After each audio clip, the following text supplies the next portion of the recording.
On the floor on Get Up, Brian Windhorst, David Dennis Jr. Wendy, I'll start with you. Last night, Kyrie Irving scored 42 points in a win over the Warriors. Can Kyrie keep the Mavericks afloat? I'm worried he can't, Matt, because he played awesome, but he's played over 40 minutes in all 5 games since the trade, and he's dealing with this disc issue in his back. And I'm just worried they're asking a lot of him with an injury, and it's going to catch up to him, especially as they deal with this incredible series of injuries to their big men. Yeah, I'm with you on that one. The problem is Kyrie Irving has already played 44 games. He hasn't played more than 65 games once since 2017. There is a durability issue with him, and he's carrying a huge load. On top of that, they don't have any bigs. The defense, they played too many small guys against the Warriors and squeaked away with the win. They just have too many injuries on the front line, in addition to, worrying about Kyrie being healthy long term also. Yeah, multiple weeks for Anthony Davis. Wendy, what was their ceiling? Let's just say Anthony Davis was healthy in a blue sky world. What were the Mavericks' ceiling anyway with Kyrie, Clay, and AD? Yeah, depending on the matchups, they liked what they could do with their size. And I think they thought that if they got the right matchup, they could maybe get back to the conference finals and give it a run. Last year, they showed that they could pull off playoff upsets. But their size has been totally blown out of the water. I mean, they have 4 injuries to their bigs. And, the good news for Anthony Davis is he doesn't need surgery, so his season is not over. But the question is, where are the Mavericks going to be in the standings when and if he's able to return? Could they even have a chance to make any sort of run? So I understand what they were doing. I see their vision. They got a bad set of fortune with the injuries.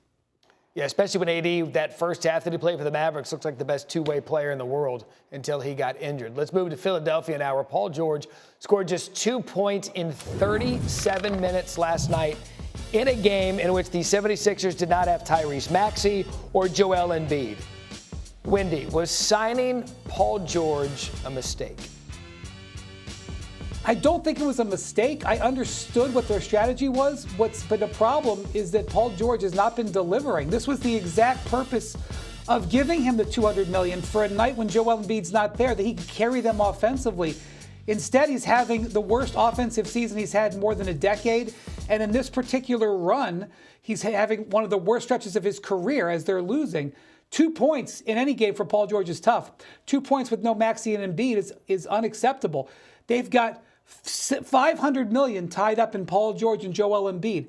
That's concerning with the way they're playing this season.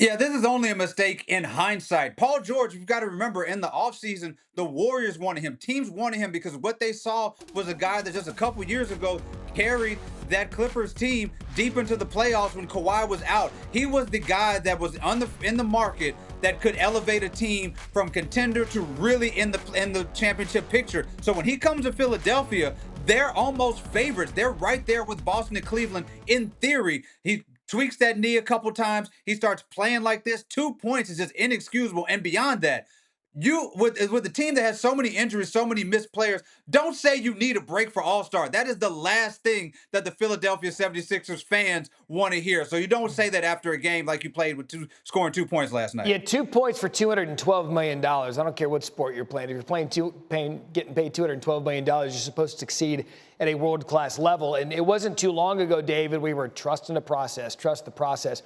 I mean, this process never got trusted. The thing's broken. Do they need a reset?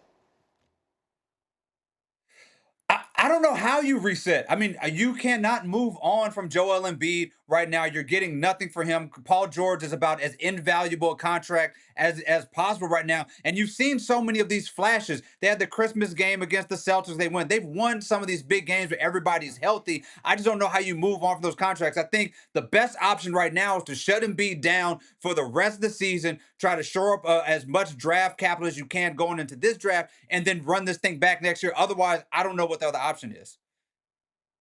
They're going to double down. They don't have a choice. They believe in Joel Embiid. They're going to try to get him healthy. They're trying everything they can behind the scenes to make that possible. What's fascinating about their situation is their draft pick this year. It's top 6 protected to Oklahoma City. They may end up delivering Oklahoma City a very good lottery pick that they can't take advantage of. That's fascinating. Yeah, and you look at Oklahoma City, I mean, do they need any more help? They're one of the best teams in the league. Speaking of one of the best teams in the league out west, Jamal Murray dropped 55 points, and Nikola Jokic had a triple-double per the norm as the Nuggets won their 8th straight game. Wendy, or David rather, are the Nuggets the scariest team in the West? No, because the OKC Thunder are still there. SGA is still great. Their defense is still great. Holmgren is still there. They're just too fast, too athletic, and too great defensively.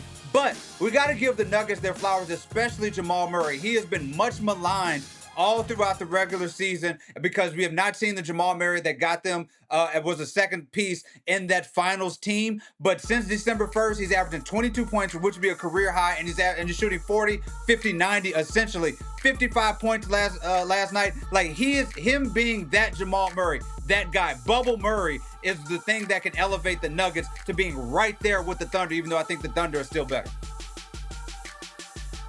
Yeah, I mean, if you look at the way the Nuggets have played over this last couple of weeks, the key to the whole Western Conference, Jamal Murray, Nikola Jokic, when they are playing at the top of their game, they have proven to be very difficult to stop. They are playing right now at the top of their game.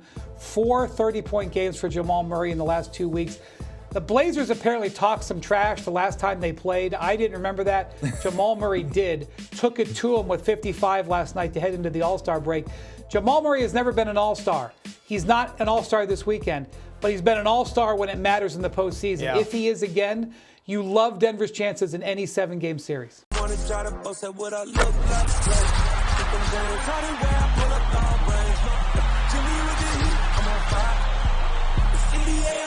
NBA